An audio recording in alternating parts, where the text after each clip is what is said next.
대한민국에 무릎 꿇은 러시아, 전 세계가 다시 한번 눈을 비볐습니다. 영하 40도 혹한 속 러시아의 심장 노보시비르스크를 덮친 미증유의 교통재앙.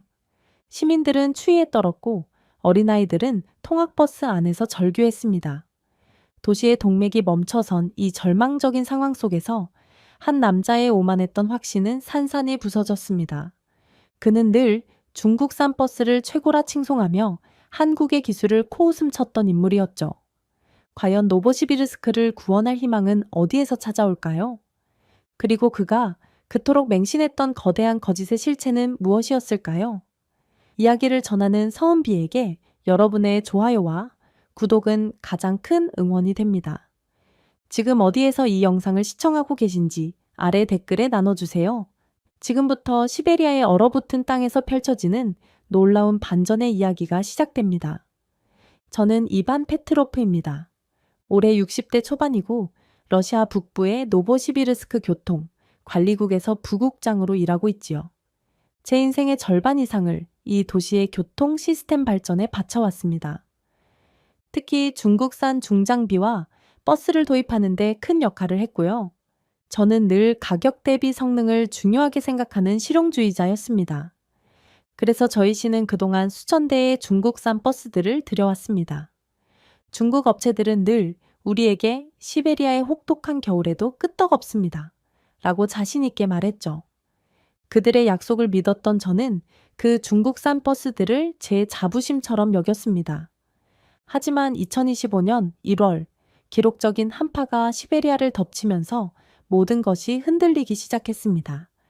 영하 40도까지 수은주가 떨어지는 혹독한 추위가 계속되었고 시내버스 절반 이상이 운행을 멈춰버렸습니다. 시민들은 꽁꽁 언버스 정류장에서 발을 동동 구르며 추위에 떨었습니다.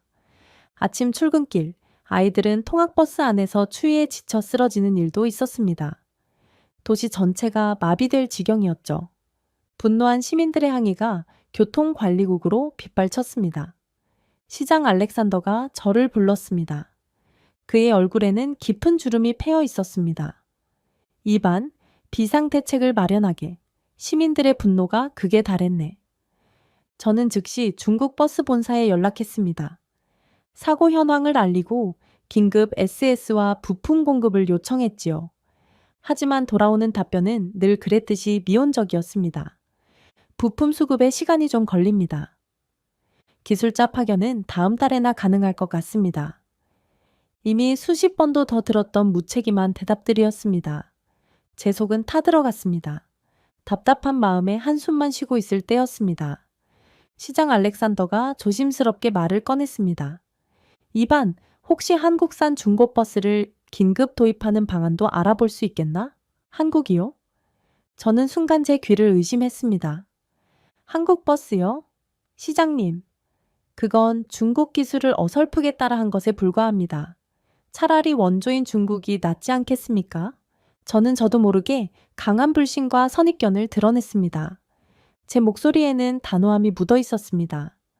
중국산 버스에 대한 저의 굳건한 믿음은 쉽게 변하지 않았습니다.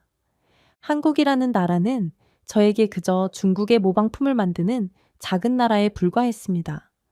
그들의 기술력이 시베리아의 혹독한 추위를 견딜 수 있을 리 없다고 생각했습니다. 저는 평생을 살아오며 경험과 눈으로 직접 확인한 것만을 믿어왔습니다. 검증되지 않은 새로운 것에 대한 거부감이 강한 편이었지요. 한국 버스라는 말에 코웃음까지 나왔습니다. 회의실을 나서는 제 발걸음은 무거웠습니다. 하지만 제 마음속에는 여전히 중국만이 답이다 라는 고집이 단단하게 박혀 있었습니다. 제가 얼마나 큰 오해를 하고 있었는지 그때는 전혀 알지 못했습니다. 이 겨울이 저의 오랜 신념을 송두리째 흔들어 놓을 것이라고는 상상조차 하지 못했죠. 어쩌면 저의 고집이 더 큰 문제를 일으킬 수도 있다는 사실을요. 창밖을 바라보니 눈발이 더욱 거세게 휘날리고 있었습니다. 이 혹독한 겨울은 이제 막 시작된 것이었습니다. 그리고 저의 오랜 편견과 마주할 시간 또한 다가오고 있었지요. 저는 시장님의 지시에도 한국 버스 도입에 부정적인 태도를 고수했습니다. 여전히 싼 게 최고다 라는 저의 신념이 확고했지요. 중국산 버스의 잦은 고장은 일시적인 문제일 뿐이라고 스스로를 다독였습니다. 하지만 매일 아침 출근길은 저를 불편하게 만들었습니다. 꽁꽁 얼어붙은 버스 정류장에서 발을 동동 구르며 버스를 기다리는 시민들의 모습이 자꾸만 눈에 밟혔습니다. 그들의 얼어붙은 얼굴에서 저의 무력감이 느껴지는 듯 했습니다. 집에 돌아와 아내 타티안에게도 잔소리를 들었습니다. 여보, 오늘도 버스가 너무 안 와서 시장 볼 엄두도 못 냈어요. 이 추위에 기다리다가 얼어 죽겠어요. 타티아나의 투정 섞인 목소리에 아무런 대답도 할 수 없었습니다. 며칠 후 더 마음 아픈 소식이 들려왔습니다. 제 며느리 나디아가 운영하는 유치원의 통학버스마저 시동이 걸리지 않았다는 얘기였습니다. 영하 30도 가까운 추위 속에서 어린 손주 미샤를 포함한 아이들이 버스 안에서 벌벌 떨었다고 했습니다. 나디아는 울먹이는 목소리로 저에게 전화했습니다. 아버지, 미샤가 너무 추워해서 열이 나요. 버스가 움직이질 않으니 아이들을 데려갈 방법이 없었어요. 저는 순간 심장이 철렁 내려앉는 느낌이었습니다. 소중한 손주가 추위에 떨었다는 생각에 가슴이 미어졌습니다. 그동안 제가 중요하게 생각했던 가격 대비 성능이라는 가치가 무의미하게 느껴지는 순간이었습니다. 이것이 정말 최선이었을까요? 저는 밤늦게까지 사무실에 남아 버스 조달 관련 서류들을 뒤적였습니다. 중국 업체들과의 계약서, 버스 사양서, 유지 보수 기록 등을 꼼꼼히 살폈습니다. 대부분의 버스들이 보증 기간이 끝난 지 얼마 되지 않아 고장을 일으키고 있었습니다. 부품 공급도 원활하지 않았고 기술 지원은 늘 뒷전이었습니다. 수리가 지연되면서 운행 중단되는 버스의 수가 계속 늘어났습니다. 이대로 가다가는 도시 전체의 교통 시스템이 완전히 마비될 수도 있었습니다. 그때 아들 세르게이가 사무실로 찾아왔습니다. 세르게이는 현대차 러시아 지사에서 정비팀장으로 일하고 있습니다. 아버지, 아직도 한국 버스에 대해 알아보지 않으셨어요? 저는 피곤한 얼굴로 고개를 저었습니다. 한국 버스가 과연 시베리아의 혹독한 추위를 견딜 수 있을까? 내 고집을 꺾을 만한 가치가 있을까? 제 목소리에는 자신감 대신 불안감이 묻어 있었습니다. 세르게이는 제 책상 위에 놓인 신문 기사를 가리켰습니다. 기사에는 노보시비르스크 시내 곳곳에서 멈춰선 중국산 버스들의 사진이 실려 있었습니다. 시민들의 분노에 찬 목소리도 함께 실려 있었죠. 아버지, 더 이상 미룰 시간이 없습니다. 시민들의 고통은 점점 커지고 있어요. 아들의 목소리는 단호했습니다. 저의 오랜 고집과 신념이 흔들리기 시작했습니다. 과연 한국 버스가 시베리아의 혹독한 추위를 견딜 수 있을까요? 그리고 저의 자존심과 맞바꿀 만한 가치가 있을까요? 밤늦도록 고민에 잠겼습니다. 창밖을 바라보니 눈발은 더욱 거세게 몰아치고 있었습니다. 이 혹독한 겨울은 제게 더 큰 시련을 안겨줄 것 같았습니다. 그리고 저의 모든 신념을 송두리째 흔들어 놓을 준비를 하고 있었지요. 기록적인 한파가 절정에 달했던 2025년 2월 초 어느 날 아침이었습니다. 제가 가장 두려워했던 일이 현실로 다가왔습니다. 제 손주 미샤가 타고 가던 통학버스가 시내 한복판에서 고장나 멈춰 선 것입니다. 미샤는 평소에도 감기에 자주 걸리는 아이였습니다. 추위에 약해서 겨울만 되면 항상 걱정이 많았지요. 버스 고장 소식을 듣는 순간 심장이 쿵 하고 내려앉는 듯 했습니다. 급히 현장으로 달려갔습니다.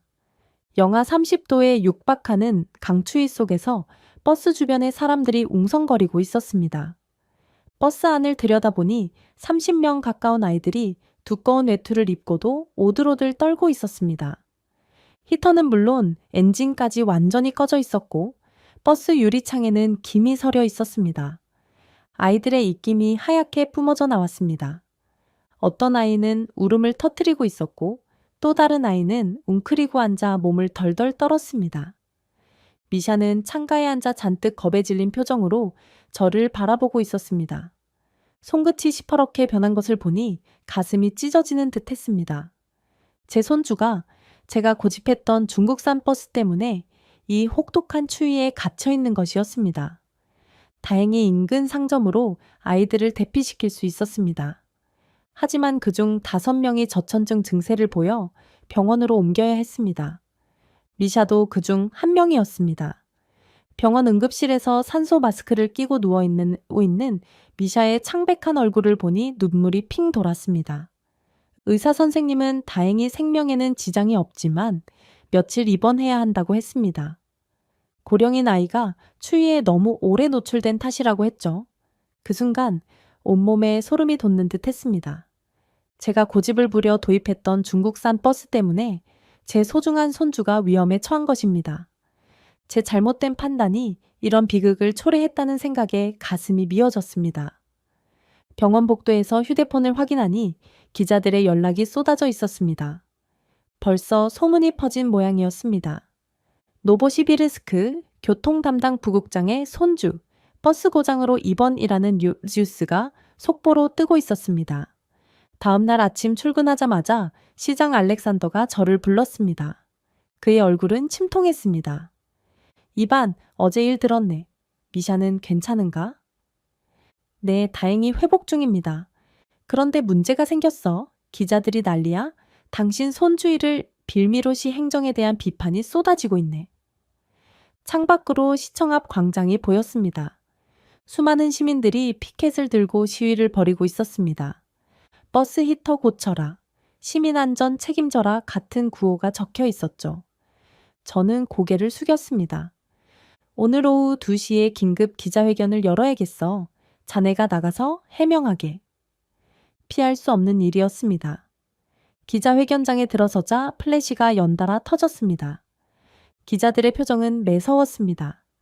준비한 발표문을 읽기 시작했는데 목소리가 떨렸습니다. 시민 여러분께 깊이 사과드립니다. 버스 운행에 차질을 빚어 불편을 끼쳐드린 점 죄송합니다. 기자 중 한 명이 손을 들었습니다. 부국장님, 손주분도 피해자가 되셨는데 이 문제를 언제까지 방치하실 건가요? 저는 잠시 말을 멈췄습니다. 미샤의 창백한 얼굴이 떠올랐습니다. 다음 주 안에 반드시 근본적인 대책을 마련하겠습니다. 시민 안전이 최우선입니다. 하지만 머릿속은 온통 하얘졌습니다. 중국 본사 답변은 여전히 미온적이었고 부품 도착은 기약이 없었습니다. 제가 그토록 믿었던 중국산 버스가 이렇게 무책임할 줄은 몰랐습니다. 모든 것이 무너져 내리는 듯한 기분이었습니다. 이대로는 안 된다는 것을 절실히 깨달았습니다. 하지만 어떻게 해야 할지 도저히 알 수 없었습니다. 깊은 절망감에 빠져들었습니다. 기자회견이 끝나고 사무실로 돌아왔을 때 제 어깨는 하나없이 무거웠습니다. 문제 해결을 위해 중국 본사와 수십 번 연락했지만 돌아오는 답변은 늘 똑같았습니다. 부품 수급에 시간이 더 걸립니다. 기술자 파견은 다음 달에나 가능할 것 같습니다. 그들의 말에는 진정성이 느껴지지 않았습니다. 형식적인 답변만 반복하며 무책임한 태도를 보였습니다. 저는 모든 방법을 동원해 보았지만 해결책은 보이지 않았습니다. 교통관리국의 모든 직원이 밤샘 근무를 했지만 역부족이었습니다. 좌절감은 점점 깊어졌습니다. 2월 중순까지 영하 30도 이하의 날씨가 계속되면서 버스 고장 사고는 연일 발생했습니다. 매일 아침 출근하면 또 어떤 사고 소식이 들려올까봐 불안했습니다. 버스 운행 중단으로 인해 도시교통은 완전히 마비 상태에 이르렀습니다. 시민들의 분노는 폭발 직전이었습니다. 시청 앞 광장에는 매일 더 많은 시위대가 모여들었습니다. 이반은 물러나라, 시민들을 추위에 방치하지 마라는 구호가 울려 퍼졌습니다. 저의 오랜 신념이었던 중국산은 가격 대비 성능이 좋다는 믿음이 완전히 흔들리기 시작했습니다. 아니, 흔들리는 정도가 아니라 산산조각 나는 듯 했습니다. 그동안 제가 믿었던 모든 것이 허상이었다는 생각에 몸서리가 쳐졌습니다. 밤늦게 집에 돌아오면 아내 타티아나는 걱정스러운 표정으로 저를 바라보았습니다. 여보, 괜찮을 거예요? 너무 힘들어 보여요. 하지만 저는 아무런 대답도 할 수 없었습니다. 소파에 주저앉아 하루 종일 쌓인 피로를 느꼈습니다. 텔레비전 뉴스에서는 연일 노보시비르스크의 교통 대란을 보도했습니다. 시민 인터뷰에 나오는 사람들은 모두 분노하고 있었습니다. 매일 이런 식으로 살 수는 없잖아요. 아이들이 위험해요. 언제까지 이럴 건가요? 그들의 절규 섞인 목소리가 제 가슴을 찔렀습니다. 미샤의 창백한 얼굴이 다시 떠올랐습니다. 제 잘못된 판단이 이렇게 많은 사람들에게 피해를 주고 소중한 생명들까지 위협했다는 생각에 잠 못 이뤘습니다. 저는 평생을 살아오며 단 한 번도 이렇게 무력감을 느껴본 적이 없었습니다. 제 자존심은 산산조각 났고 더 이상 버틸 힘이 없었습니다. 어둠 속에서 모든 것을 포기하고 싶다는 생각마저 들었습니다. 이 혹독한 겨울은 제게 너무나 큰 시련이었습니다. 하지만 이대로 주저앉을 수는 없었습니다. 제 손주 미샤, 그리고 노보시비르스크 시민들의 안전이 저에게 달려 있었기 때문입니다. 어떻게든 이 상황을 헤쳐나가야만 했습니다. 그날 밤 저는 처음으로 아들 세르게이에게 전화를 걸었습니다. 세르게이, 내 말이 맞는 것 같구나. 한국 버스에 대해 다시 알아봐야겠다. 제 목소리는 떨렸지만 마음은 확고했습니다. 늦었지만 이제라도 잘못을 바로잡고 싶었습니다. 하지만 과연 상황을 되돌릴 수 있을지 확신할 수 없었습니다. 깊은 한숨을 쉬며 밤 하늘을 바라보았습니다. 별 하나 없는 어둠 속에서 저는 한 줄기 빛을 찾고 있었습니다. 그 빛이 과연 한국에서 올 수 있을까요? 저는 희미한 희망을 품고 잠자리에 들었습니다. 절망에 빠져있던 제게 아들 세르게이가 다시 한번 희망을 불어넣었습니다. 아버지, 이제라도 다른 방법 생각해 보세요. 한국 버스는 적어도 추위에는 검증됐어요. 러시아에서도 쓰고 있거든요. 세르게이의 말에 제 귀가 솔깃했습니다. 몽골이나 파키스탄 같은 비교적 따뜻한 나라가 아닌 러시아에서도 한국 버스가 운행된다는 사실에 놀랐습니다. 특히 시베리아에서도 문제없이 운행된다는 세르게이의 말은 제게 큰 영향을 주었습니다. 우리보다 더 추운 곳에서 쓴다면 어느 정도 믿을만 하겠다는 생각이 들었습니다. 결국 저는 시장 알렉산더의 승인 아래 비공식적으로 한국으로 출장을 떠나게 되었습니다. 시청에서는 중국 부품 조달 업무차 출장이라고 했지만 실제로는 한국 버스 시설을 몰래 둘러보러 가는 길이었습니다. 평생 한국 땅을 밟을 줄은 몰랐는데 참 묘한 기분이었습니다. 2월 중순 인천공항에 도착하자마자 느낀 건 생각보다 덜한 추위였습니다. 영하 10도 정도였는데 노보시비르스크에 비하면 따뜻한 편이었지요. 하지만 제가 정말 궁금한 건 한국 버스들이 진짜 시베리아의 혹독한 추위에 강한지였습니다. 공항에서 저를 마중 나온 사람은 현대자동차 관계자 박지영 팀장이었습니다. 30대 중반 정도로 보이는 단정한 여성이었습니다. 러시아에서 오셨다고 들었습니다. 추위 때문에 고생이 많으시죠? 네, 올해 겨울이 특히 심합니다. 송도로 가는 차 안에서 박지영 팀장은 한국에서 운행 중인 버스들의 내한 시스템에 대해 자세히 설명해 주었습니다. 엔진 예열 장치, 이중 단열재, 특수 배터리 같은 기술들이었습니다. 첫 번째로 간 곳은 송도 물류센터였습니다. 거대한 창고 안에 수십 대의 중고 버스들이 줄지어 서 있었습니다. 10년 넘은 것들도 있었는데 외관 상태가 생각보다 깨끗했습니다. 박지영 팀장이 한 대를 가리키며 말했습니다. 이 버스들이 러시아로 수출 예정인 것들입니다. 파란색 도시버스였는데 앞 유리창에 커널 코드가 붙어 있었습니다. 저 코드가 뭔가요? 정비 이력을 확인할 수 있습니다. 언제 어떤 부품을 교체했는지, 히터 점검은 언제 했는지 모든 기록이 들어 있습니다. 저는 휴대폰으로 퀀텀 코드를 찍어 보았습니다. 화면에 엄청난 양의 데이터가 나타났습니다. 히터 필터 교체일, 온도 센서 점검일, 심지어 좌석 청소 날짜까지 기록되어 있었습니다. 이렇게 세세하게 관리하는 이유가 뭔가요? 박지영 팀장은 미소 지으며 대답했습니다. 버스는 기계가 아니라 사람을 태우는 것이니까요. 승객 안전이 최우선입니다. 그 말이 제 가슴에 깊이 와닿았습니다. 저는 지금까지 버스를 그저 운송수단으로만 생각했었거든요. 다음으로 간 곳은 현대 글로비스 정비센터였습니다. 영하 15도로 설정된 냉동 시험실이 있었습니다. 그 안에서 버스 엔진 시동 테스트를 하고 있었습니다. 저희는 영하 25도까지 테스트합니다. 러시아 환경을 고려해서요. 정비사가 시동을 걸자 엔진이 부드럽게 돌아갔습니다. 히터에서도 금세 따뜻한 바람이 나왔습니다. 이 버스 몇 년 된 거죠? 8년 됐습니다. 서울에서 시내버스로 운행했던 겁니다. 8년 된 중고차가 이렇게 문제없이 작동한다는 것이 신기했습니다. 몽골의 새 중국산 버스들은 1년도 안 되어서 이런 문제를 일으키고 있었거든요. 서울교통정보센터에서는 더 놀라운 것을 보았습니다. 실시간으로 모든 버스의 상태를 모니터링하는 시스템이었습니다. 각 버스의 엔진 온도, 히터 작동 여부, 연료 잔량까지 한눈에 볼 수 있었습니다. 문제가 생기면 즉시 알 수 있나요? 내 히터가 고장나면 1분 안에 경고가 뜹니다. 그러면 바로 대체 버스를 투입하죠. 화면을 보니 실제로 한 대의 버스에서 경고등이 켜져 있었습니다. 교통센터 직원이 즉시 해당 노선에 연락을 취했습니다. 지금 대체 버스 보내드릴게요. 승객들 추위에 노출되지 않도록 하겠습니다. 저는 멍하니 그 광경을 지켜봤습니다. 시스템이 사람 중심으로 돌아가고 있었습니다. 기계 고장보다 승객 안전을 먼저 생각하는 것이었습니다. 점심시간에 박지영 팀장과 식사를 했습니다. 러시아 상황이 많이 어려우시죠? 네, 솔직히 말하면 중국 기술을 너무 믿었나 봅니다. 기술에는 국경이 없어요. 중요한 건 사용자를 얼마나 생각하느냐죠.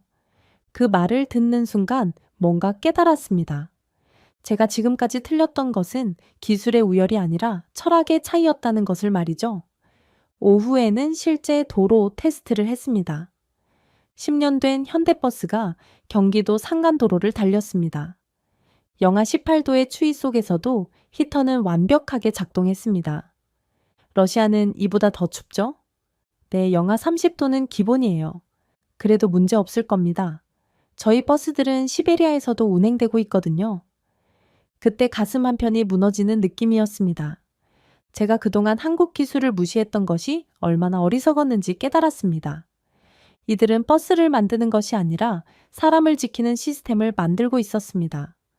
공항으로 가는 길에 박지영 팀장이 물었습니다. 어떠셨어요? 저는 한참 동안 말을 못했습니다. 그러다가 겨우 입을 열었습니다. 제가 왜 이 시스템을 몰랐을까요? 몰랐던 게 아니라 보려 하지 않으셨던 것 아닐까요? 그 말이 제 가슴에 박혔습니다. 인천공항 게이트에서 러시아행 비행기를 기다리며 생각했습니다.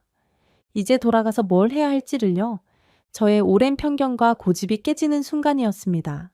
한국에서 돌아온 지 나흘째 되던 날이었습니다. 저는 여전히 한국에서 보고 느낀 것들을 정리하지 못하고 있었습니다. 머릿속이 복잡했습니다. 40년 넘게 믿어왔던 제 기술 철학이 12번째 흔들리고 있었거든요. 그날 아침 아들 세르게이가 저에게 전화를 걸어왔습니다. 아버지, 오늘 시간 있으세요? 보여드릴 게 있거든요. 뭔데? 직접 보시는 게 나을 것 같아요. 현대차 정비소로 오세요. 현대차 러시아 지사 정비소는 노보시비르스크 외곽에 있었습니다. 가는 길에 온도계를 보니 영하 29도였습니다. 올겨울 들어 가장 추운 날이었습니다. 정비소에 도착하니 세르게이가 마당에서 기다리고 있었습니다. 그 옆에는 낡은 파란색 버스 한 대가 서 있었습니다. 이게 뭐냐? 10년 전에 한국에서 들여온 중고버스예요. 지금까지 시내에서 운행하던 겁니다. 버스를 자세히 보니 곳곳에 녹이 슬고 페인트가 벗겨진 곳도 있었습니다. 하지만 전체적인 골격은 튼튼해 보였습니다. 이 추위에 시동이 걸릴까? 한번 보세요. 세르게이가 운전석에 올라가서 시동키를 돌렸습니다. 엔진이 약간 거칠게 돌더니 금세 안정되었습니다. 히터에서 따뜻한 바람이 나오기 시작했습니다. 신기하네. 정비소 안으로 들어가니 몇 명의 정비사들이 다른 버스를 수리하고 있었습니다. 그중 한 명이 저희 쪽으로 왔습니다. 40대 중반 정도 되어 보이는 몽골 출신 정비사였습니다. 안녕하세요. 저는 바트볼드입니다. 여기서 수석 정비사로 일하고 있습니다. 반갑습니다. 그런데 아까 그 버스 정말 연련된 거 맞나요? 네, 2015년에 들어온 겁니다. 지금까지 큰 고장 없이 잘 다니고 있어요. 바트볼드가 저를 정비 기록판 앞으로 안내했습니다. 벽에 걸린 차트에는 각 버스별로 정비 내역이 빼곡히 적혀 있었습니다. 이 버스는 한 달에 한 번씩 히터 시스템 점검을 받아요. 겨울철에는 더 자주 하고요. 중국산 버스들도 이렇게 관리하나요? 바트볼드의 표정이 어두워졌습니다. 중국산은 부품 구하기가 어려워요. 설계도도 제대로 안 주고 SA 매뉴얼도 부실하고요. 작업대 위에는 각종 부품들이 놓여 있었습니다. 한국산과 중국산 부품을 비교해서 보여주었습니다. 보세요. 이게 히터 코어인데 재질부터 다릅니다. 한국산은 부식에 강한 알루미늄 합금을 쓰는데 중국산은 일반 철판이에요. 실제로 중국산 부품은 여기저기 녹이 새어 있었습니다. 불과 1년 사용한 것인데도 상태가 좋지 않았습니다. 왜 이런 차이가 날까요? 설계 철학이 다른 것 같아요. 한국 쪽은 오래 쓰는 것을 전제로 만들고 중국 쪽은 당장 돌아가는 데만 신경 쓰는 느낌이에요. 그때 밖에서 엔진 소리가 들렸습니다. 아까 그 10년 된 버스였습니다. 다른 정비사가 테스트 운행을 하고 있었습니다. 저 추위에도 문제없이 다니네요. 네, 한국산은 추위에 정말 강해요. 영하 35도까지 내려가도 시동 걸어 본 적이 있거든요. 저는 놀랐습니다. 노보시비르스크 역사상 가장 추웠던 겨울이 영하 38도였는데 그 정도 추위에서도 견딘다는 얘기였습니다. 버스가 정비소 마당에 멈춰 섰습니다. 운전석에서 내린 정비사가 엄지손가락을 치켜 세웠습니다. 완벽합니다. 히터도 잘 나오고 엔진도 부드러워요. 저는 직접 버스 안에 들어가 보았습니다. 좌석은 낡았지만 실내 온도는 따뜻했습니다. 10년 된 중고 버스인데도 신차 못지않게 쾌적했습니다. 이 버스들이 왜 이렇게 오래 갈까요? 바트볼드가 대답했습니다. 처음 설계할 때부터 혹독한 환경을 고려해서 만들었기 때문이에요. 부품 하나하나가 다 이유가 있습니다.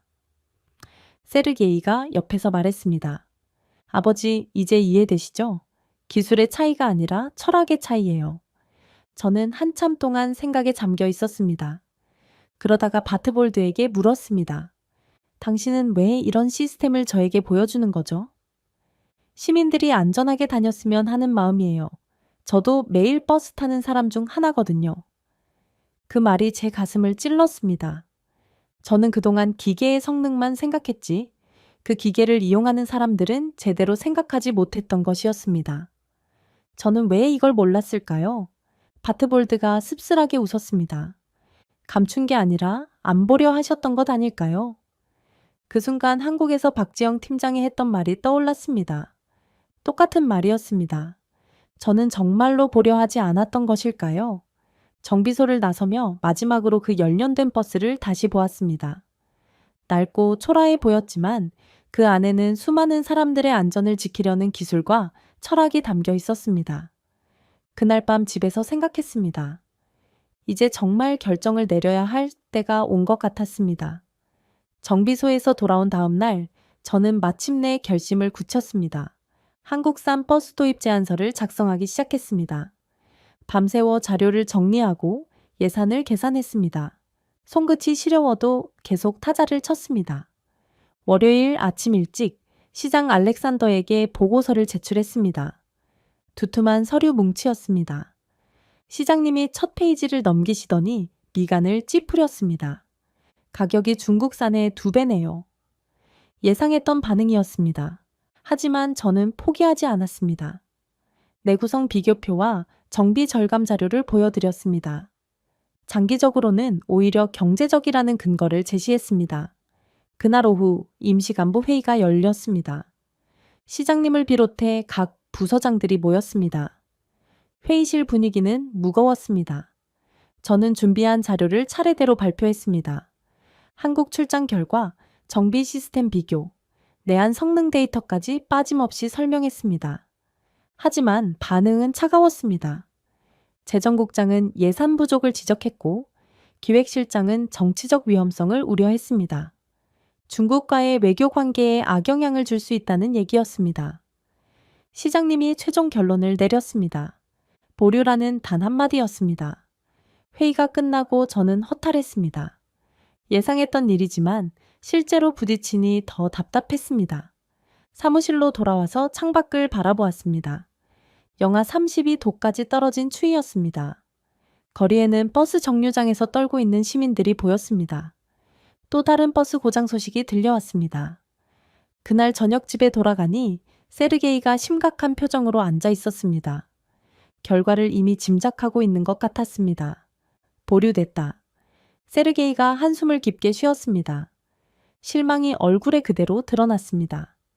그럼 계속 이대로 가는 건가요? 저도 답답했습니다. 하지만 혼자 결정할 수 있는 일이 아니었습니다. 예산도 문제고 정치적 부담도 컸습니다. 그때 세르게이가 갑자기 일어났습니다. 평소와 다른 모습이었습니다. 목소리가 떨리고 있었습니다. 아버지, 우리가 이런 버스를 타고 살아야 합니까? 그 한마디가 제 가슴을 찔렀습니다. 매일 시동 걸릴까 걱정하고 히터 나올까 불안해하는 생활을 계속해야 하는 건지 묻고 있었습니다. 저는 소파에 주저앉았습니다. 갑자기 모든 기운이 빠지는 듯 했습니다. 세르게이는 계속해서 절망적인 목소리로 말했습니다. 손주 미샤가 병원에 간 일, 매일 고장나는 버스들, 추위에 떨어야 하는 시민들 얘기였습니다. 그때 휴대폰이 울렸습니다. 아내 타티안에게서 온 전화였습니다. 또 다른 버스 고장 소식을 전하는 내용이었습니다. 15번 노선 버스가 도로 한복판에서 멈춰섰다는 뉴스였습니다. 전화를 끊고 나니 세르게이가 저를 바라보고 있었습니다. 눈빛이 간절했습니다. 이제라도 늦지 않았어요.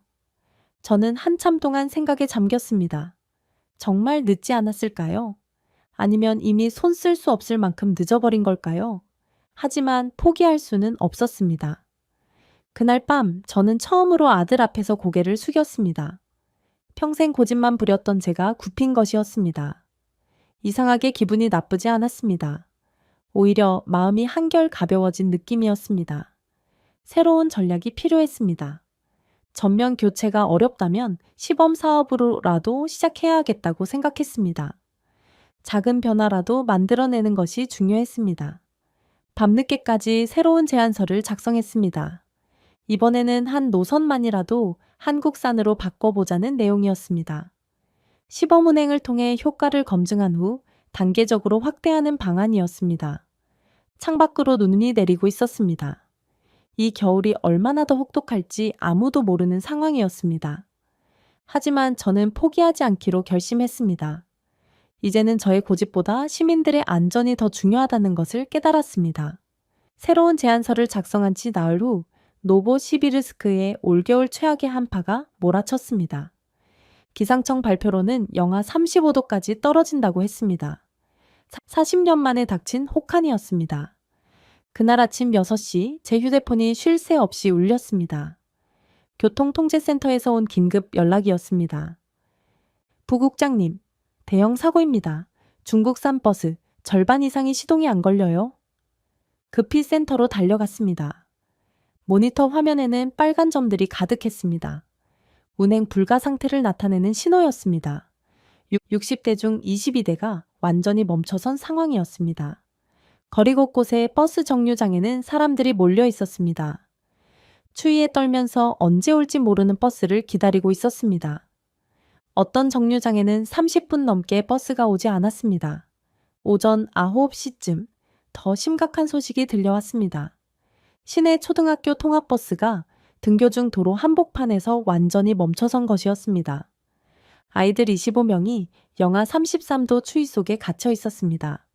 저는 현장으로 달려갔습니다. 버스 안에서 아이들이 울고 있었습니다. 입김이 하얗게 나올 정도로 추웠습니다. 히터는 물론 엔진까지 완전히 꺼져 있었습니다. 다행히 인근 상점에서 아이들을 대피시킬 수 있었습니다.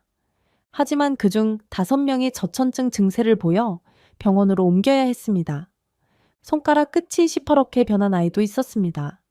병원에서 아이들을 지켜보며 가슴이 찢어지는 것 같았습니다. 제 고집 때문에 이런 일이 생긴 것이었습니다. 어린 생명들이 위험에 빠진 것이었습니다. 기자들이 몰려들기 시작했습니다. 카메라와 마이크가 제 앞에 쏟아졌습니다. 부국장님, 이번 사고에 대해 어떻게 생각하십니까? 저는 떨리는 목소리로 대답했습니다. 깊이 사과드립니다. 제 책임입니다. 근본적인 대책은 있습니까? 그 순간 머릿속이 복잡했지만 더 이상 미룰 수는 없었습니다. 이대로 두지 않겠습니다. 반드시 해결하겠습니다. 기자회견이 끝나고 저는 곧바로 한국 대사관에 전화를 걸었습니다. 긴급 상황이라고 설명하며 버스 도입 가능성을 문의했습니다. 시범 도입이라도 가능한지 알아봐 주세요. 대사관 담당자는 적극적이었습니다. 러시아 시민들의 안전이 걸린 문제라며 즉시 본국에 연락하겠다고 했습니다. 그날 밤 집에 돌아가니 뉴스에서 통학버스 사고를 계속 보도하고 있었습니다. 아이들이 추위에 떨고 있는 모습이 화면에 나왔습니다. 가슴이 아팠습니다. 아내 타티아나가 걱정스러운 표정으로 말했습니다. 여보, 괜찮을 거예요? 모르겠어. 하지만 최선을 다해 볼 거야. 다음 날 아침 일찍 시청으로 출근했습니다. 시장 앞에는 시민들이 몰려 있었습니다. 항해 현수막을 들고 서 있었습니다. 아이들을 지켜라, 버스 교체하라 같은 구호가 적혀 있었습니다. 시장 알렉산더가 저를 급히 불렀습니다. 이반, 상황이 심각해. 시민들 여론이 악화되고 있어. 네, 알고 있습니다. 어제 한국 대사관에 연락했다면서? 네, 긴급 도입 가능성을 타진해 봤습니다. 시장님이 고개를 끄덕였습니다. 이번만큼은 예산 문제를 넘어선 것 같네. 시민 안전이 최우선이야. 그때 청장님이 들어오셨습니다. 한국에서 연락 왔습니다. 중고버스 10대를 긴급 지원할 수 있다고 하네요. 드디어 희망이 보였습니다. 하지만 아직 안심할 수는 없었습니다. 실제로 도착해서 제대로 작동할 때까지는 모르는 일이었거든요. 오후에 교통통제센터에서 또 다른 소식이 들려왔습니다. 중국산 버스 추가로 8대가 더 고장났다는 보고였습니다. 이제 절반도 안 되는 버스로 시내 교통을 감당해야 했습니다. 거리는 혼란스러웠습니다. 평소 10분 간격으로 오던 버스가 30분씩 걸렸습니다. 정류장마다 사람들이 빽빽하게 몰려 있었습니다. 그날 저녁 뉴스에서는 연일 교통 대란을 보도했습니다. 시민 인터뷰가 나왔는데 모두 분노하고 있었습니다. 매일 이런 식으로 살 수는 없잖아요. 아이들이 위험해요. 언제까지 이럴 건가요? 화면을 보면서 마음이 무거웠습니다. 제 잘못된 판단이 이렇게 많은 사람들에게 피해를 준 것이었습니다. 하지만 이제 돌이킬 수는 없었습니다. 앞으로 나아가는 수밖에 없었습니다. 한국산 버스가 빨리 도착해서 상황을 해결해 주기를 간절히 바랐습니다.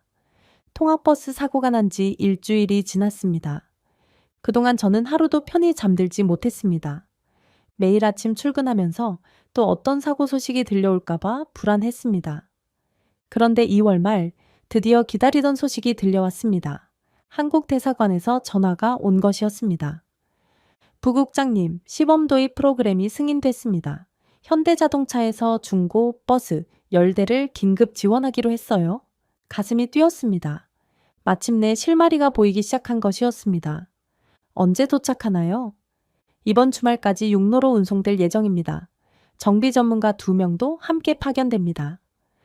금요일 오후 중국 국경을 통해 트럭 5대가 노보시비르스크로 향했다는 연락이 왔습니다. 한국산 중고버스 10대를 실은 트럭들이었습니다. 저는 직접 국경까지 나가서 확인하고 싶었지만 참았습니다. 토요일 새벽 5시 트럭들이 시내에 도착했습니다. 버스 조달청 차고지로 직접 들어왔습니다.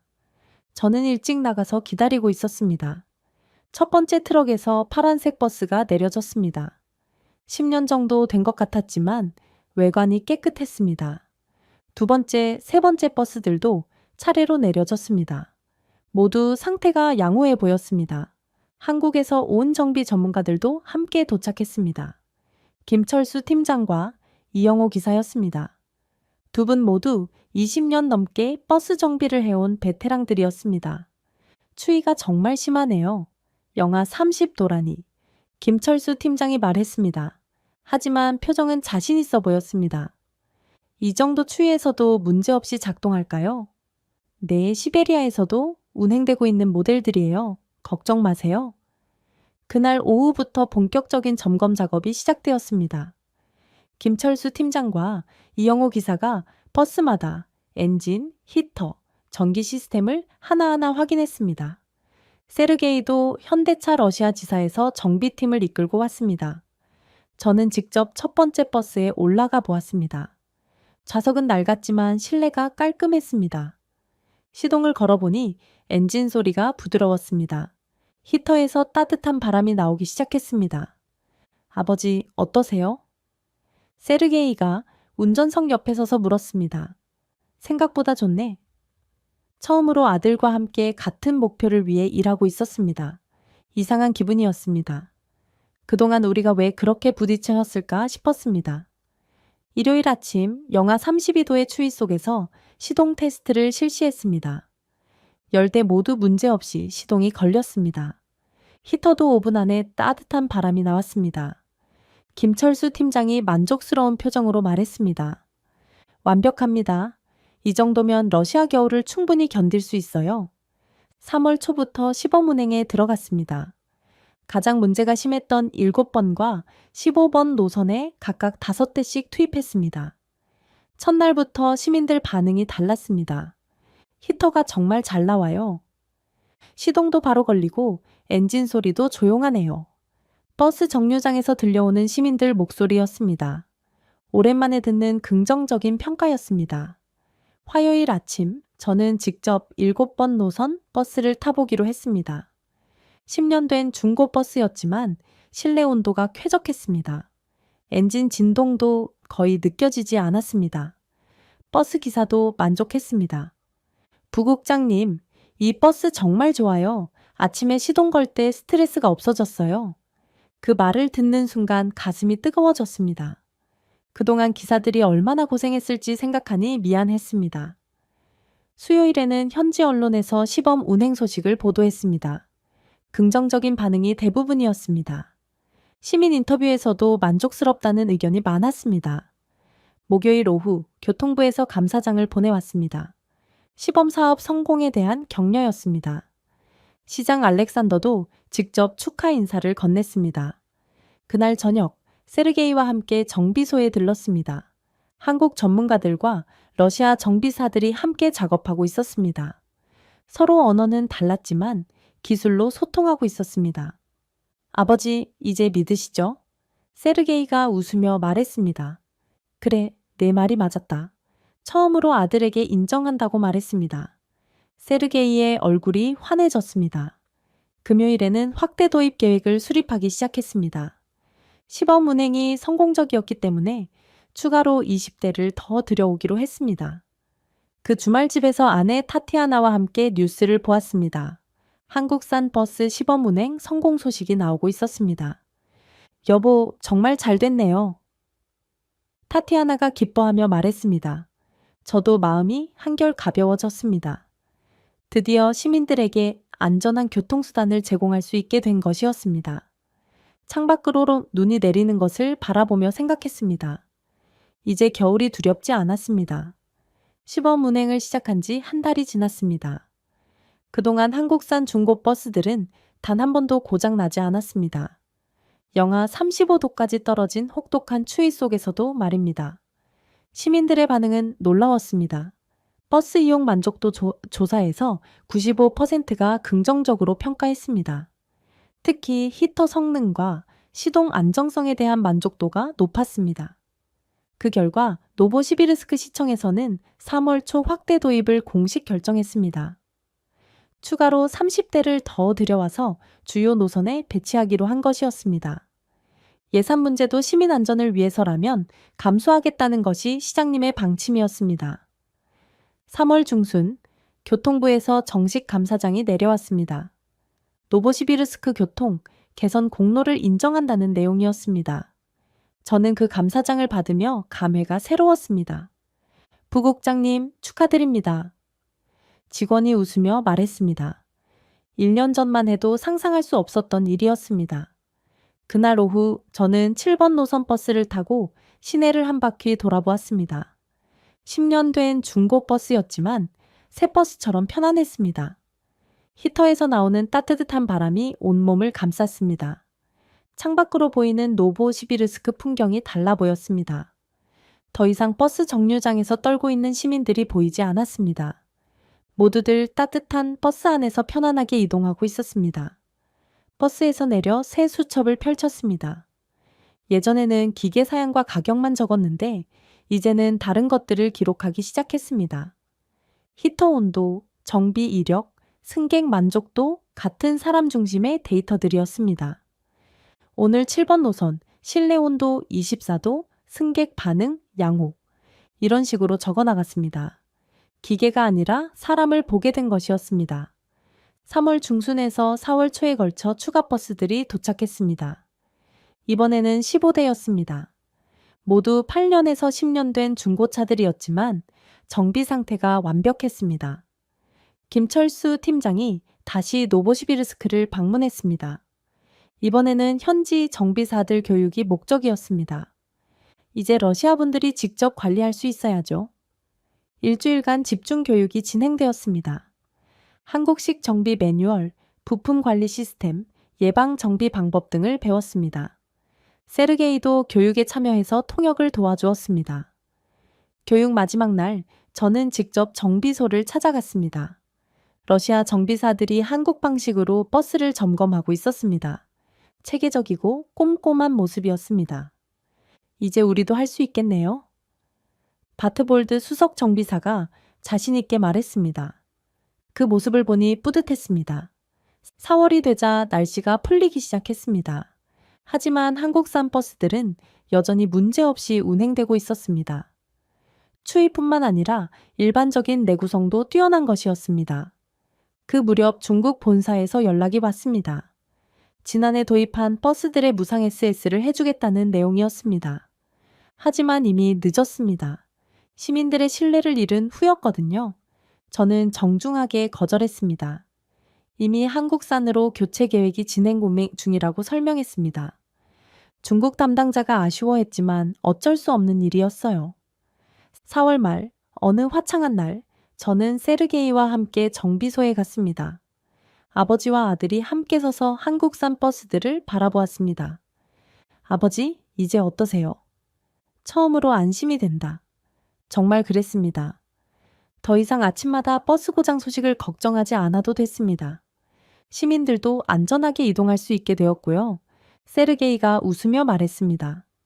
이젠 기술이 아니라 사람을 믿는 시대예요. 그 말이 제 가슴에 와닿았습니다. 제가 그동안 놓쳤던 가장 중요한 것이었습니다. 기계의 성능보다 그 기계를 사용하는 사람들의 안전과 편의가 우선이라는 것을 깨달은 것이었습니다. 날씨가 완전히 풀리고 다음 겨울을 대비하기 시작했습니다. 나머지 노선들도 단계적으로 교체하는 방안을 추진하고 있습니다. 이제는 확신이 있었습니다. 어느 날 저녁, 집에서 타티아나와 함께 차를 마시며 말했습니다. 여보, 이제 겨울이 무섭지 않네요. 정말 다행이에요. 그때 미샤가 병원에 갔을 때는 어떻게 될 줄 알았는지. 그 일을 계기로 모든 것이 바뀌었습니다. 제 고집과 편견, 그리고 진정으로 중요한 가치가 무엇인지 깨달을 수 있었습니다.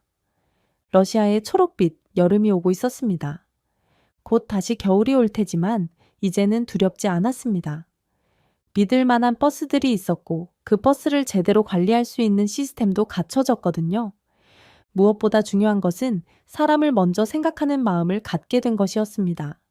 60년을 살면서 가장 큰 깨달음이었습니다. 제사상까지 접수한 대한민국. 여러분, 지금 전 세계에서 정말 놀라운 일이 벌어지고 있어요. 지금 이 순간에도 베트남의 어느 가정에서는 제사상 한가운데에 한국 과일이 올라가고 있다는 거 아세요? 그것도 현지 과일보다 2배나 비싼 가격의 말이에요. 파리 최고급 레스토랑에서도 이 한국 과일 때문에 난리라고 하고요. 더 충격적인 건 일본이 이 과일을 자기들이 원조라며 우기고 있다고 하는데요. 도대체 무슨 일이 있었던 걸까요? 이야기를 전하는 서은비에게 여러분의 좋아요와 구독은 가장 큰 응원이 됩니다. 지금 어디에서 이 영상을 시청하고 계신지 아래 댓글에 나눠주세요. 한 프랑스 여성이 우연히 발견한 놀라운 이야기 지금 시작하겠습니다. 저는 마리 블랑쉐입니다. 프랑스 파리에서 태어나 지금까지 20년 넘게 식품 트렌드를 연구해온 전문가죠. 유럽 미식문화연구소에서 일하면서 전 세계 60여 개국을 돌아다니며 과일 소비 패턴을 분석해왔어요. 그런 제가 2024년 초 베트남 시장 조사를 위해 하노이에 갔을 때의 일입니다. 베트남 하노이의 동수원 시장에 도착한 건 오전 7시쯤이었어요. 아직 이슬이 맺힌 과일들 사이로 현지인들이 분주히 오가고 있었죠. 저는 평소처럼 노트북을 들고 시장 곳곳을 둘러보며 베트남 사람들의 과일 구매 패턴을 관찰하기 시작했어요. 그런데 한 과일 가게 앞에서 이상한 광경을 목격했습니다. 베트남 사람들이 노란 과일을 정말 정성스럽게 고르고 있는 모습이었어요. 마치 보석을 고르듯이 하나하나 만져보고 냄새까지 맡아보더라고요. 호기심이 생긴 저는 가격표를 확인해 봤습니다. 코리안 멜론, 개당 7만 동. 깜짝 놀랐어요. 베트남 현지 멜론이 3만 동 정도인데 이건 2배가 넘는 가격이었거든요. 더 놀라운 건 그 비싼 가격에도 불구하고 사람들이 줄을 서서 사고 있다는 거였어요. 저는 옆에서 지켜보던 한 베트남 할머니에게 다가갔습니다. 할머니, 왜 이렇게 비싼 과일을 사세요? 할머니가 환한 미소를 지으며 대답하셨어요. 이건 특별한 과일이야. 한국에서 온 거라서 우리 손자 제사상에 올릴 거야. 제사상에 올린다고요? 저는 더욱 당황스러웠어요. 베트남은 열대 과일의 천국인데 굳이 비싼 한국 과일을 제사상에 올린다는 게 이해가 되지 않았거든요. 과일 상인 호황 씨에게 물어봤습니다. 이 과일이 그렇게 인기가 많나요? 아, 이게 요즘 베트남 사람들이 제일 좋아하는 과일이에요. 한국산이라서 더 귀하게 여기죠. 맛도 정말 특별하고요. 호황 씨는 참외 하나를 잘라서 제게 맛보라고 건네주었어요. 한 입 베어 물었을 때의 그 놀라움. 달콤하면서도 아삭한 식감이 정말 독특했어요. 이런 식감은 처음이네요. 그런데 더 충격적인 건 호황 씨가 씨까지 먹으라고 하는 거였어요. 한국 사람들은 이 씨까지 다 먹어요. 그래야 진짜 맛을 느낄 수 있대요. 제가 알기로는 참외라는 과일이 국제적으로 거의 알려지지 않은 마이너한 과일이었거든요. 그런데 베트남에서는 코리안 멜론이라는 이름으로 최고급 과일 취급을 받고 있었습니다. 이게 정말 현실인가 싶어서 몇 번이나 눈을 비볐어요. 정말 이상해. 멜론과 포도의 나라 프랑스도 아니고 열대 과일이 풍부한 베트남에서 굳이 한국 과일을? 그날 오후 베트남 친구 린의 집에 초대받았을 때 더 큰 충격을 받았어요. 거실 한가운데 제사상이 차려져 있었는데 그 위에 코리안 멜론이 정중앙에 놓여 있었거든요. 린, 제사상에 한국 과일을 올리는 게 전통인가요? 아니에요. 하지만 요즘에는 이 과일이 최고 대접받는 과일이거든요. 조상님께도 가장 좋은 걸 올려드려야죠. 의문이 꼬리에 꼬리를 물었어요. 더욱이 제가 아는 참외는 그저 아삭한 식감 정도로만 알려진 평범한 과일이었는데 왜 베트남 사람들은 이 과일에 그토록 열광하는 걸까요? 그날 밤 호텔 방에서 인터넷을 뒤져봤습니다. 그리고 더욱 충격적인 사실을 알게 됐어요. 베트남뿐만 아니라 태국, 말레이시아, 싱가포르까지 동남아시아 여러 나라에서 코리안 멜론이 인기를 끌고 있다는 거였습니다. 이 모든 게 사실이라면 나는 지금까지 뭘 놓치고 살았던 거지? 20년 넘게 과일 트렌드를 연구해온 전문가로서의 자존심이 상했어요. 그래서 그 자리에서 결심했습니다. 직접 한국에 가서 이 코리안 멜론의 정체를 파헤쳐 보겠다고 말이에요. 파리로 돌아온 저는 본격적으로 코리안 멜론 조사에 나섰습니다. 연구소 도서관에서 밤늦게까지 자료를 뒤지고 온라인 데이터베이스를 샅샅이 뒤져봤어요. 그런데 동료들의 반응은 생각보다 차가웠어요. 다음날 아침 회의에서 제가 베트남에서의 경험을 이야기했을 때였죠.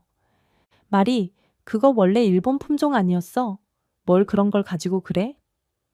동료 피에르가 시큰둥하게 말했어요. 멜론이 있는데 굳이 그런 마이너한 과일을 연구할 필요가 있을까? 시간 낭비 같은데. 부서장 자크 씨도 고개를 저었어요. 말이, 우리는 유럽 시장을 분석하는 게 주 업무야. 동남아시아의 작은 트렌드에 너무 매달리지 마. 하지만 저는 포기하지 않았습니다. 오히려 동료들의 무관심이 제 호기심을 더욱 자극했어요. 이들이 모르는 뭔가가 분명히 있어. 며칠간 자료를 수집하던 중 정말 흥미로운 사실을 발견했습니다. 참외는 영어로 처음에는 오리엔탈 멜론이라고 불렸는데 지금은 코리안 멜론이라고 불린다는 거였어요. 왜 이름이 바뀌었을까요? 알고 보니 현재 참외를 제대로 재배하는 나라가 거의 한국밖에 없기 때문이었어요. 더 놀라운 발견이 있었어요. 한국 온라인 커뮤니티를 번역기를 돌려가며 읽어보니 한국 사람들의 참외에 대한 애정이 남달랐어요. 참외만큼 아삭한 게 어디 있어? 여름에 참외 없으면 뭔가 허전해. 씨까지 먹어야 진짜 참외 맛이지. 그리고 결정적인 댓글 하나를 발견했습니다. 한국인은 식감에서 감동을 찾는 민족이다. 그 한 문장이 제 시선을 완전히 바꿔놓았습니다. 맞아, 이게 바로 차이점이야. 저는 급히 근처 아시아 식품점으로 달려가서 한국산 참외를 구해왔어요. 사무실로 돌아와 동료들 앞에서 직접 참외를 깎기 시작했습니다. 여러분, 한번 맛봐보세요. 처음에는 다들 시큰둥했지만 한 입 맛보더니 표정이 달라졌어요. 어? 이게 뭐야? 이런 식감은 처음이야. 사과도 멜론도 아닌 완전히 다른 맛이네. 그때 깨달았어요. 유럽에서는 과일의 향과 단맛을 중시하는데 한국 사람들은 아삭함이라는 식감 자체에서 만족을 찾는다는 걸 말이에요. 이건 완전히 다른 미식 철학이었어요. 저는 흥분해서 동료들에게 설명했습니다. 여러분, 이 참외는 단순한 과일이 아니에요. 완전히 다른 미각 철학이 담긴 문화 상품이라고요. 서양 사람들이 와인에서 때루아를 찾듯이 한국 사람들은 과일에서 식감의 예술을 찾는 거예요. 하지만 여전히 일부 동료들은 시큰둥했어요.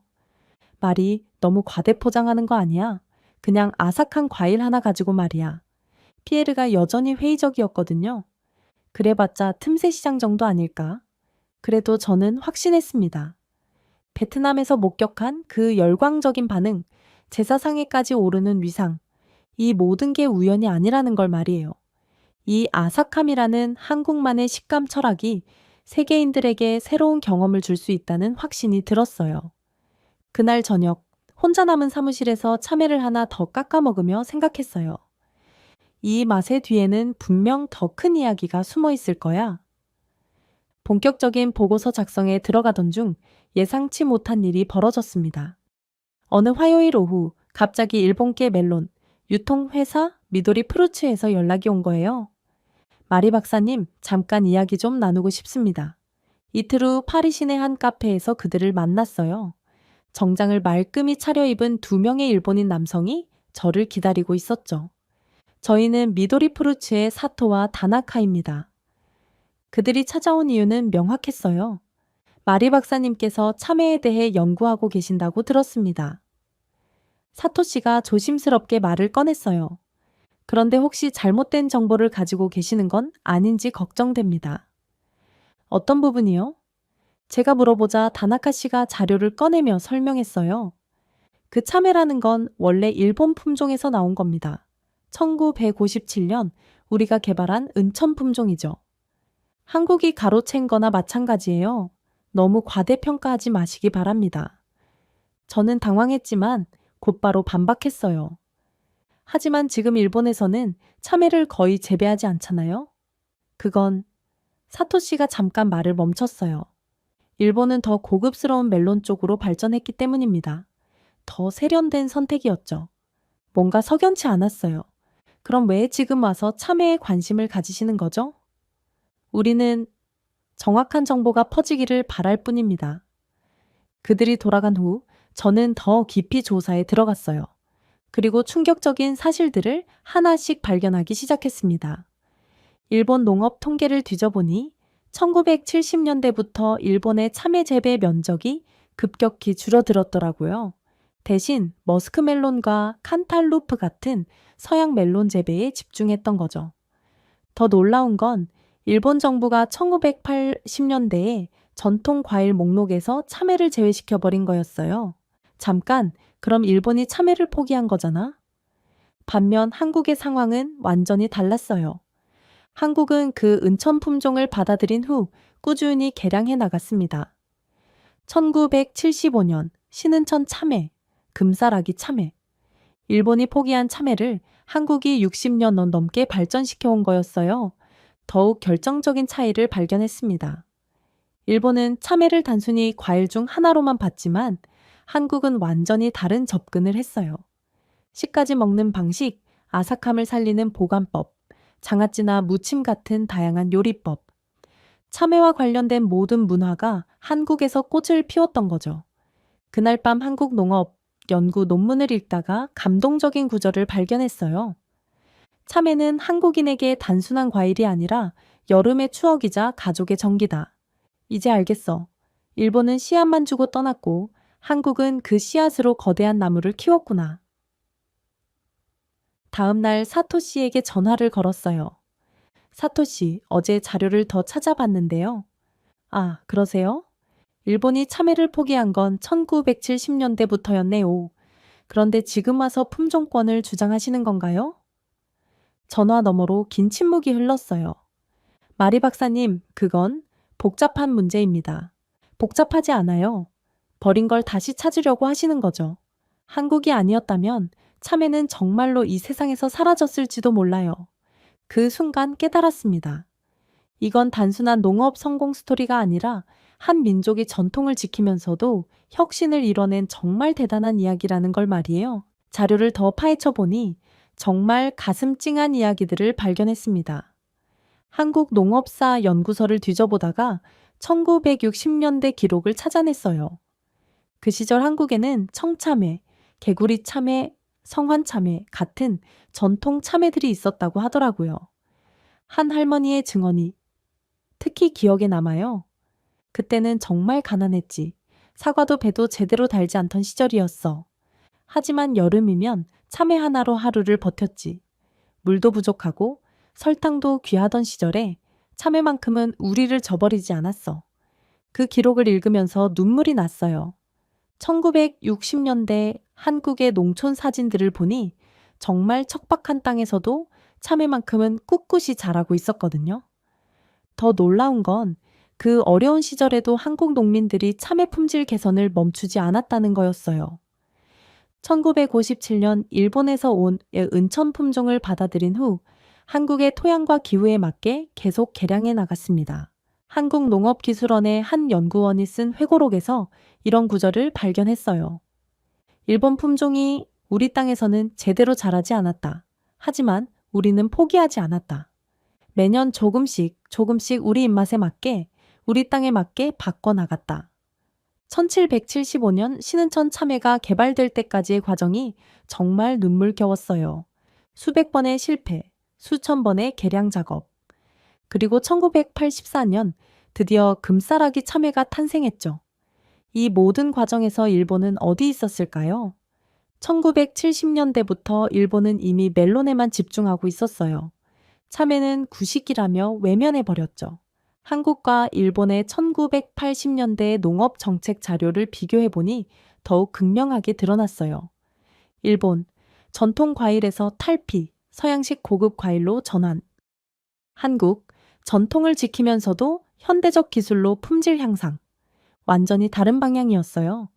일본이 전통을 버리고 서양을 따라갈 때 한국은 전통을 지키면서도 혁신을 이뤄냈던 거죠.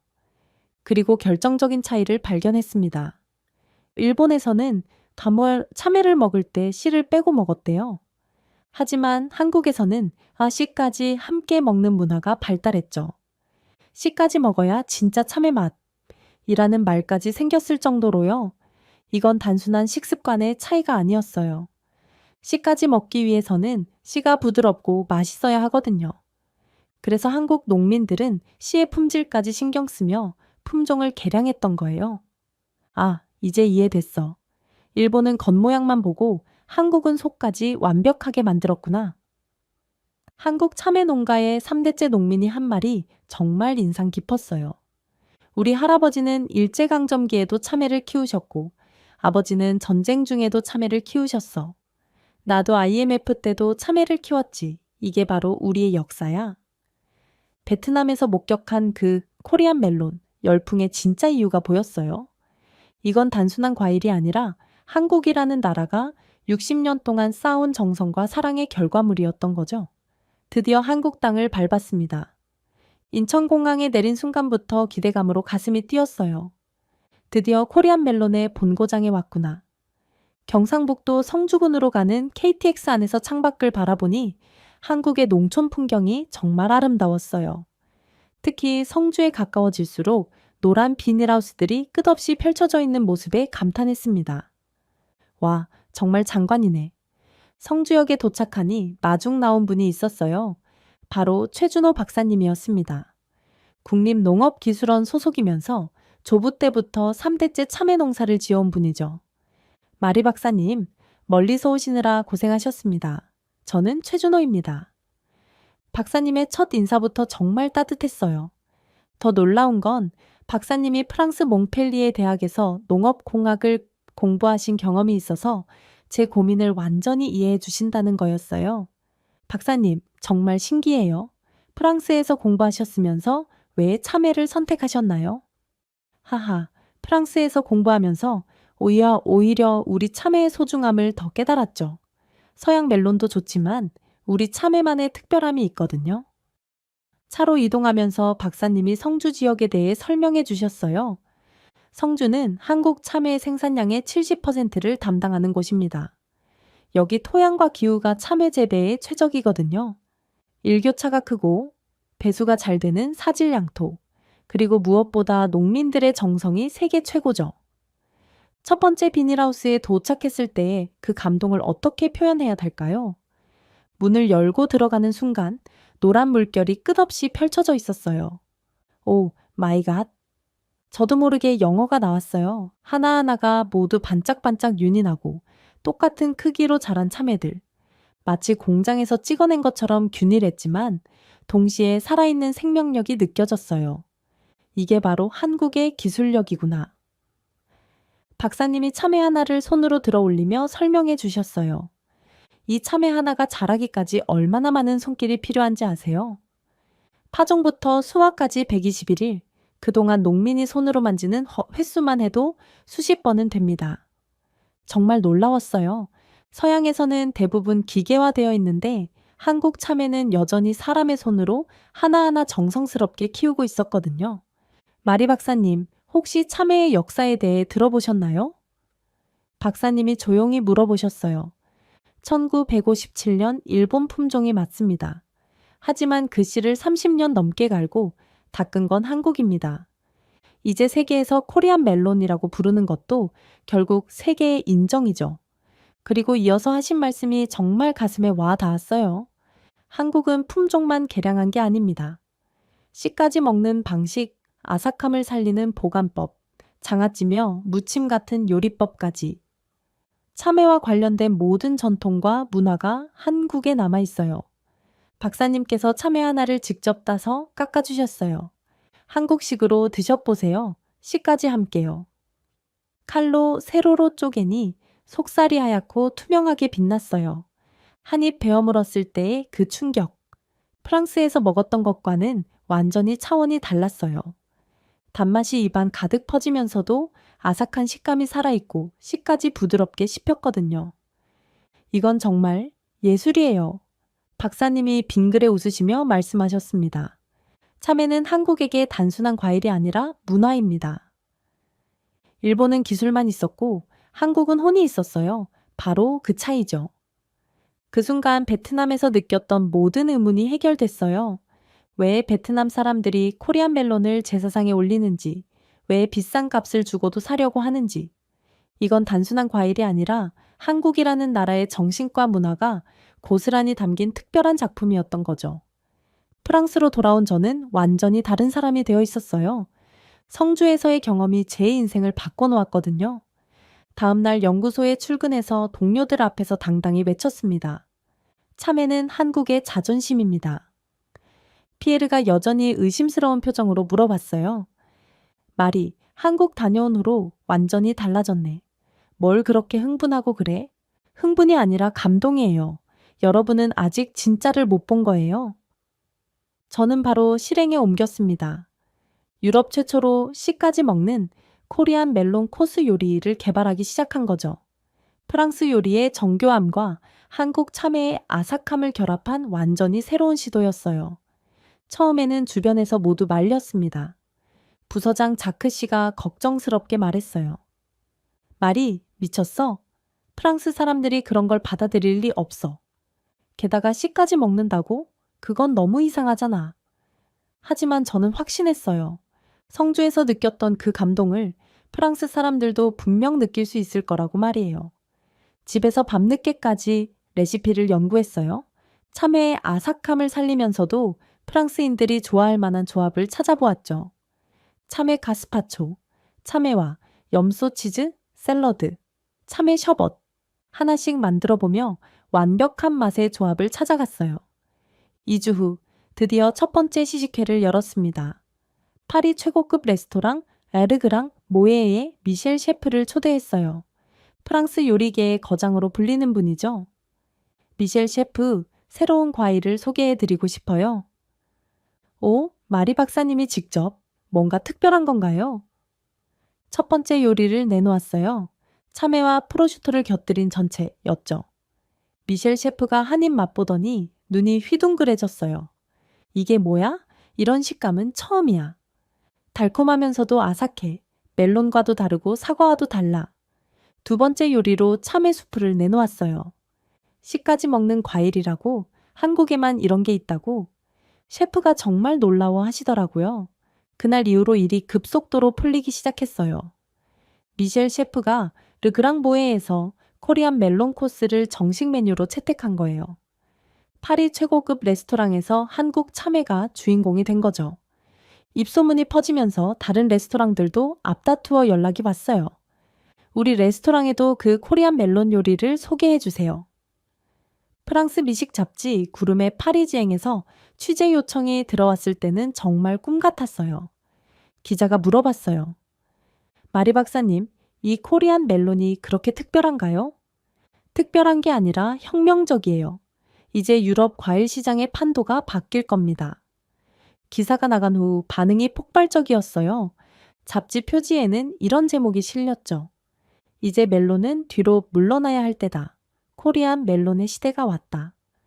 더 놀라운 건 제가 개발한 요리법이 다른 유럽 국가들로도 퍼져나갔다는 거예요.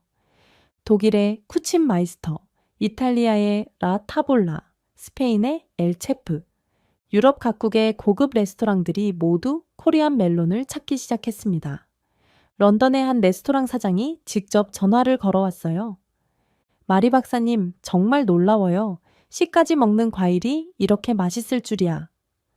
우리 손님들이 이 아삭한 식감이 바로 한국의 맛이라고 하더라고요. 유럽 전역에서 코리안 멜론 열풍이 불기 시작했어요. 그리고 모든 유럽 사람들이 한 목소리로 말했습니다. 이건 단순한 과일이 아니야. 한국의 철학이 담긴 문화 상품이야. 바로 그때 깨달았어요. 제가 성주에서 느꼈던 그 감동을 이제 전 유럽이 함께 느끼고 있다는 걸 말이에요. 시간이 흘러 저는 완전히 달라진 사람이 되어 있었습니다. 단순한 식품 연구가에서 코리안 멜론 전도사가 되어 있었어요. 유럽 각국에서 강연 요청이 쏟아져 들어왔습니다. 베를린에서 열린 국제식품 박람회에서의 강연이 특히 기억에 남아요. 마리 박사님, 코리안 멜론의 철학에 대해 이야기해 주세요. 500명이 넘는 청중 앞에서 저는 자신 있게 말했어요. 여러분, 식감의 철학이라는 말을 들어보셨나요? 서양에서는 과일의 향과 단맛을 중시하지만 한국에서는 아삭함 자체가 하나의 예술입니다. 이건 단순한 과일이 아니라 한국이라는 민족의 정신 그 자체입니다. 청중들의 반응이 뜨거웠어요. 독일의 한 요리 연구가가 손을 들고 질문했습니다. 그럼 코리안 멜론은 왜 다른 나라에서는 찾아볼 수 없나요? 좋은 질문이네요. 한국만이 60년 넘게 이 과일에 혼을 불어넣었기 때문입니다. 그때 정말 놀라운 변화가 일어나고 있었어요. 프랑스, 독일, 이탈리아, 스페인. 이제 유럽 전체가 참외를 한국을 통해서만 알게 됐거든요. 베트남에서 시작된 코리안 멜론 열풍이 이제 전 세계로 퍼져나간 거죠. 로마에서 열린 세계 과일 학회에서 더욱 극적인 일이 벌어졌어요. 일본 농업 관계자들이 저를 찾아온 거예요. 마리 박사님, 참외 품종권에 대해 이야기하고 싶습니다. 예상했던 일이었지만 제 대답은 단호했어요. 죄송하지만 이미 늦었습니다. 참외는 이제 세계인들에게 완전히 한국의 것이에요. 1970년대에 포기하셨잖아요. 지금 와서 되찾으려고 하시는 건가요? 일본 측 대표가 당황하며 말했어요. 하지만 원래 우리가 개발한 품종이 맞아요. 하지만 그 품종을 살리고 키운 건 한국입니다. 일본은 이미 포기했잖아요. 실제로 그랬어요. 이제 전 세계 어디를 가도 상황은 똑같았습니다. 참외를 말하면 사람들은 자동으로 한국을 떠올렸어요. 코리안 멜론, 참외. 이 모든 단어가 한국을 상징하는 브랜드가 되었습니다. 밀라노에서 만난 이탈리아 요리사가 한 말이 인상적이었어요. 마리 박사님, 정말 신기해요. 이 과일을 먹으면 한국이 떠올라요. 아삭한 식감 속에 뭔가 깊은 이야기가 숨어 있는 것 같아요. 스페인 바르셀로나의 한 레스토랑에서는 더욱 감동적인 장면을 목격했어요. 한 스페인 아이가 엄마에게 물어보더라고요. 엄마, 이 과일은 왜 이렇게 맛있어? 엄마가 대답했어요. 이건 한국에서 온 특별한 과일이야. 한국 사람들이 오랫동안 정성껏 키운 거래. 그 순간 정말 가슴이 뭉클했어요. 이제 유럽의 아이들도 참외를 한국의 과일로 알고 있구나 하는 생각에 말이에요. 파리에서 열린 마지막 강연에서 저는 이렇게 말했어요. 여러분, 코리안 멜론의 성공은 우연이 아닙니다. 이건 한 민족이 전통을 지키면서도 끊임없이 발전시켜온 결과입니다. 일본이 버린 씨앗을 받아 세계 최고의 과일로 키워낸 한국의 정신. 그것이 바로 코리안 멜론이 전 세계를 사로잡은 진짜 이유입니다. 청중들이 일어서서 박수를 보내주었을 때 저는 확신했어요. 이제 참외는 영원히 한국의 것이라는 걸 말이에요. 1년 후 다시 베트남 하노이에 왔습니다. 처음 코리안 멜론을 발견했던 바로 그 동수원 시장이에요. 하지만 이번에는 관광객이 아니라 코리안 멜론 전문가로서 온 거죠. 시장에 도착하니 1년 전과는 완전히 다른 풍경이 펼쳐져 있었어요. 코리안 멜론 전용 판매대가 따로 마련되어 있었고 그 앞에는 긴 줄이 서 있었습니다. 가격도 1년 전보다 더 올랐어요. 코리안 멜론 개당 10만 동. 하지만 사람들은 여전히 기꺼이 돈을 지불하고 있었습니다.